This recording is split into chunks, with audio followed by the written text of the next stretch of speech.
Sanctus, Sanctus, Sanctus Dominus Deus Sabaoth.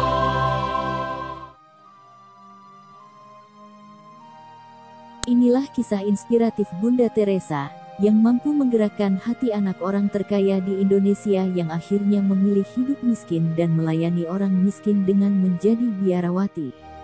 Berikut kisah lengkap Bunda Teresa. Gonçe Bojaksiu lahir di Skopje, Republik Makedonia.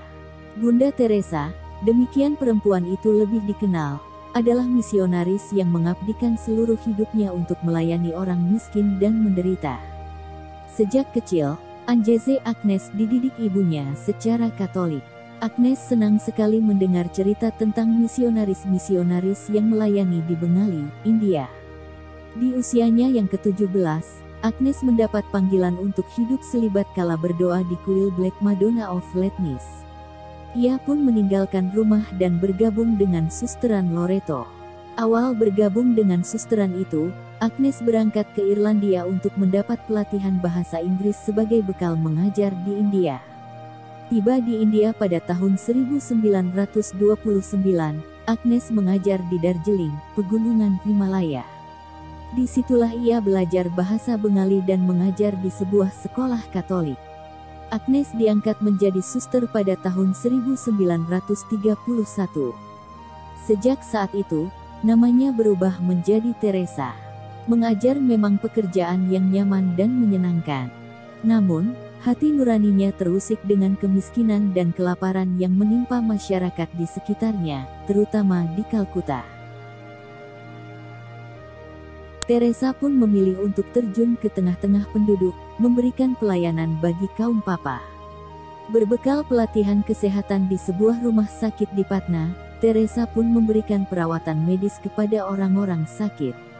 Teresa lalu mendirikan sebuah komunitas amal yang memiliki semboyan menolong yang termiskin di antara yang miskin. Dalam memberikan pertolongan, Teresa tak pernah pandang bulu. Semua ditolongnya, siapapun orangnya, dan apapun agama dan kepercayaan yang ia peluk. Bahkan, Teresa mendirikan sebuah rumah pengurusan jenazah khusus orang miskin. Mereka yang meninggal dimakamkan sesuai dengan tata cara agamanya masing-masing. Pada tahun 1950, Teresa mendapat izin dari Vatikan untuk mendirikan kongregasi diosesan yang menjadi cikal bakal Misionaris Caritas.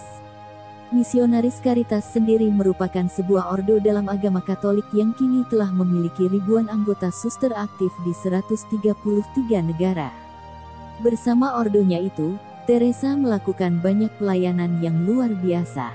Tak hanya di India, namun juga di berbagai negara.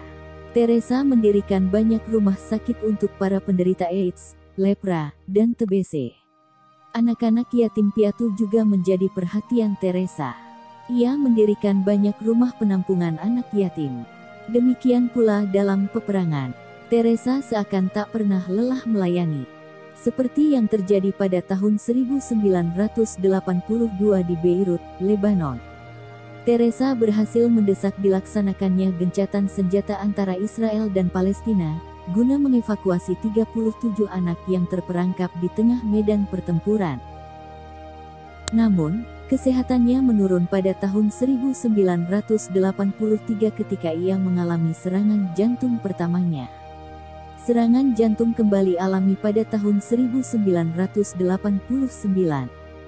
Sejak saat itu, penyakit bertubi-tubi menyerangnya, sampai akhirnya Bunda Teresa meninggal dunia pada tanggal 5 September tahun 1997. Dirinya dikenang sebagai pelayanan kemanusiaan sejati yang pernah hidup di dunia.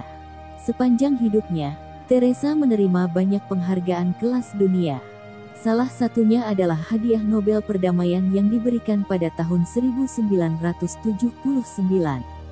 Pada tahun 2003, atau 6 tahun setelah kematiannya, Bunda Teresa dibeatifikasi oleh Gereja Katolik dan menerima gelar Beata.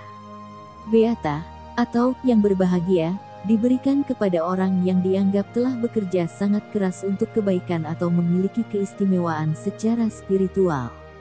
Itulah sepenggal kisah Bunda Teresa.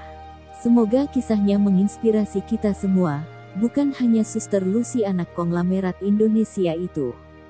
Tuhan Yesus memberkati.